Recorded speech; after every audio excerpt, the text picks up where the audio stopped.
Halo semuanya, perkenalkan kami dari kelompok 1. Di sini kami akan membahas tentang konsep dasar statistik. Sebelumnya, perkenalkan nama saya Dia Jengustin. Perkenalkan, nama saya Duratul Faiko. Perkenalkan, nama saya Misha Silah. Pengertian statistik. Istilah statistik berasal dari kata Latin yaitu status yang memiliki makna negara atau keadaan, yang kemudian seiring berjalannya waktu berkembang menjadi statistikum, kolegium yang merujuk pada kelompok informasi publik di Jerman pada abad ke-18. Statistik berbeda dengan statiska. Statistik merupakan kumpulan angka yang tersusun lebih dari satu angka. Bisa juga diartikan sebagai hasil dari pengukuran terhadap objek-objek karakteristik pada sampel. Secara etimologi, awal mula statistik digunakan untuk mengumpulkan dan menganalisis data yang berkaitan dengan negara, seperti penduduk dan ekonomi. Untuk diketahui, kata statistik mulanya diartikan sebagai kumpulan bahan keterangan atau data, baik dalam wujud angka kuantitatif maupun yang tidak terwujud angka kualitatif. Umumnya data-data tersebut digunakan untuk keperluan administrasi. Tujuan statistik. 1. Menjelaskan hubungan antar variabel. Dalam data kuantitatif, setelah data dikumpulkan, kemudian data tersebut diolah dan disajikan untuk pengambilan keputusan dalam suatu organisasi. Oleh karena itu, diperlukan kemampuan untuk menyaring jumlah yang besar tersebut agar dapat menjabarkan hubungan antar variabel dalam pengambilan keputusan. Yang kedua, membuat keputusan lebih baik. Seseorang bisa menggunakan dan memberdayakan ilmu statistik dalam alat bantu sehingga menghasilkan keputusan yang lebih baik dari kondisi ketidakpastian sebelumnya. 3. Mengatasi perubahan-perubahan. Globalisasi memungkinkan terjadinya perubahan dalam berbagai hal, tetapi data statistik dapat membantu dalam mengatasi perubahan yang terjadi.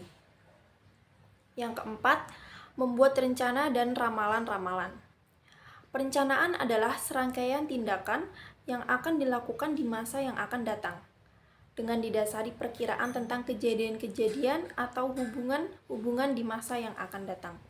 Sehingga diperlukan proses atau teknik peramalan untuk memperoleh perkiraan tentang masa depan. Prosedur statistik ini dapat membantu meningkatkan proses peramalan forecasting. Tahapan dalam statistik.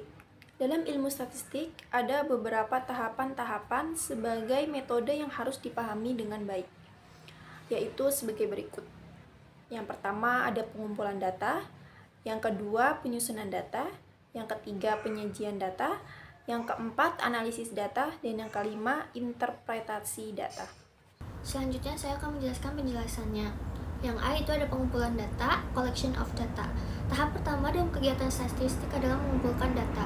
Nah, pengumpulan data ini bisa dengan dua cara. Yang pertama bisa dengan sensus dan yang kedua dengan sampel. Data sensus adalah cara pengumpulan data dengan meneliti semua anggota secara keseluruhan sebagai objek dari riset tersebut. Cara sensus ini dibentuk sebagai pencatatan data secara menyeluruh tanpa terkecuali. Dalam hal ini, semua anggota yang dijadikan objek dalam penelitian dinamakan populasi. Selanjutnya itu data sampel. Data sampel adalah cara mengumpulkan data dengan mengambil sebagian dari semua anggota, sehingga dalam hal ini, sampel adalah bagian dari populasi. Cara sampel ini menjadikan objek penelitian adalah sebagai kecilnya saja, dengan memilih dan mencatat sebagian dari semua anggota. B. Penyusunan data atau organization of data. Dan penyusunan data ini merupakan proses lanjutan dari tahap yang pertama. Setelah data dikumpulkan, maka data tersebut disusun dengan rapi supaya mudah untuk dibaca secara visual. Dalam tahap ini ada 3 cara yang digunakan, yaitu dengan mengedit, dengan mengklarifikasi, dan dengan tabulasi data. C. Penyajian data atau presentation of data. Tahap penyajian data artinya data yang telah disusun bisa disajikan dan disebarluaskan dengan mudah secara visual. Dalam hal ini penyajian data bisa dengan tabel, diagram, ataupun dengan grafik. D. Analisis data. Setelah data dikumpulkan, kemudian disusun dan disajikan, langkah berikutnya adalah dianalisis. Dalam analisis data di sini digunakan untuk memperoleh gambaran secara keseluruhan dari data yang sudah dikumpulkan. Interpretasi data. Suatu data secara keseluruhan tersebut setelah memperoleh gambaran maka perlu diinterpretasikan dengan baik agar memperoleh suatu kesimpulan yang benar. Selanjutnya ada fungsi statistik. Nah, yang pertama ini dijadikan sebagai pelaku ekonomi dan bisnis dengan alih membantu membuat keputusan dan memperoleh suatu gambaran mengenai peristiwa atau keadaan yang umum maupun khusus. Nah, yang kedua bermanfaat dalam perkembangan dunia bisnis dan ekonomi dari waktu ke waktu mengenai kejadian atau peristiwa yang akan sedang terjadi. Nah, yang ketiga digunakan untuk menyusun beberapa laporan tentunya dengan data kuantitatif secara ringkas, jelas, dan terarah.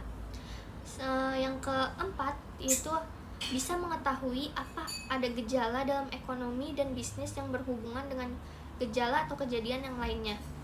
Nah, yang terakhir yaitu paling terpenting adalah statistik bisa digunakan dalam menganalisis pengujian dengan menarik kesimpulan yang berarti dalam pengambilan keputusan pada kejadian ekonomi dan bisnis dan bisa meramaikan beberapa hal yang akan terjadi di masa yang akan datang dengan dipertanggungjawaban secara ilmiah. Statistik ini dapat dibedakan menjadi dua jenis. Yang pertama, statistik deskriptif. Statistika deskriptif bisa dikenal juga sebagai statistik dedukatif. Artinya, statistika yang tingkat kegunaannya mencakup cara-cara pengolahan data, menyusun atau mengatur data, mengelola data, menyajikan data, dan menganalisis data angka. Dalam hal ini, agar bisa memberikan gambaran yang teratur, ringkas, dan jelas mengenai keadaan, peristiwa, atau gejala tertentu sehingga dapat menarik pengertian atau makna tertentu. Yang kedua, ada statistik inferensial. Statistika inferensial adalah ilmu statistik yang menyediakan aturan atau suatu metode yang digunakan untuk meramalkan, menaksir, dan mengambil suatu kesimpulan yang bersifat umum. Statistika inferensial bertujuan sebagai alat praduga dari parameter populasi dan pengujian hipotesis. Statistika inferensial akan membahas bagaimana cara menganalisis data dengan pengambilan kesimpulan. Jadi, kesimpulannya, statistik ini merupakan alat penting untuk menganalisis dan memahami data. Dengan statistik, kita dapat membuat keputusan yang lebih baik berdasarkan bukti yang ada. Bukan asumsi semata. Penggunaan statistik yang benar juga dapat membantu mengidentifikasi masalah, memprediksi tren, dan meningkatkan efisiensi di berbagai bidang. Sekian presentasi dari kami ucapkan terima kasih.